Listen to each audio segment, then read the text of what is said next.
temps de journée de travail d'une personne normale, pour moi c'était une journée sur le jeu en fait.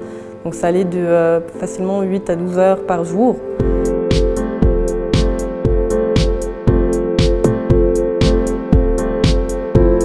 Après ma scolarité obligatoire, j'ai vécu une grande période de dépression et je me suis retrouvée en fait dans le jeu. C'est chronophage.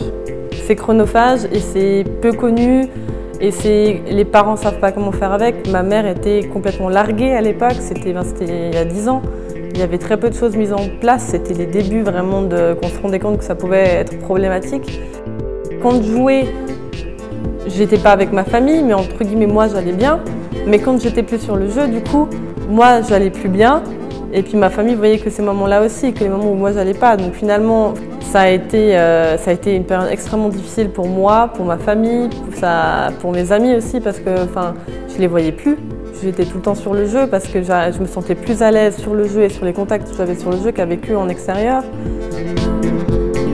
J'ai vraiment cette impression que les gens qui investissent beaucoup les jeux vidéo, en général, ont eu un parcours qui les a menés à investir le jeu vidéo plus qu'autre chose. Mais après, c'est comme les gens qui sont, on appelle les workaholics aussi, les gens qui travaillent énormément, les sportifs de haut niveau qui investissent, toutes ces personnes qui d'une manière ou d'une autre vont investir énormément un domaine, c'est aussi parce qu'ils ont eu un parcours de vie qui leur a donné envie d'investir ce domaine plus qu'un autre. Quand on est dans la situation, on se dit « ah c'est trop bien quand je suis sur le jeu ». Ça se passe bien, j'ai des bons moments, je me marre bien, j'ai de l'adrénaline, j'ai des contacts avec les gens, je gagne. Du coup, des fois, les gens qui sont autour, ils peuvent ne pas comprendre, ils peuvent en souffrir aussi. Je sais que ma mère, ça l'a mis beaucoup en souffrance à cette époque-là.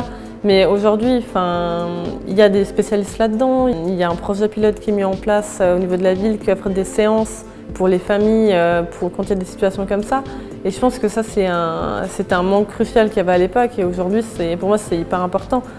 Encore aujourd'hui, j'ai eu contact avec quelqu'un qui m'a dit moi j'ai de plus en plus de mamans qui viennent me voir et qui ont leurs enfants qui jouent aux jeux vidéo, elles ne savent pas comment faire.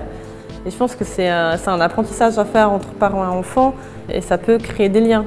Et c'est ça pour moi qui est important, c'est que le jeu du coup ne devienne plus un élément qui sépare la famille, mais un élément qui la rallie en fait.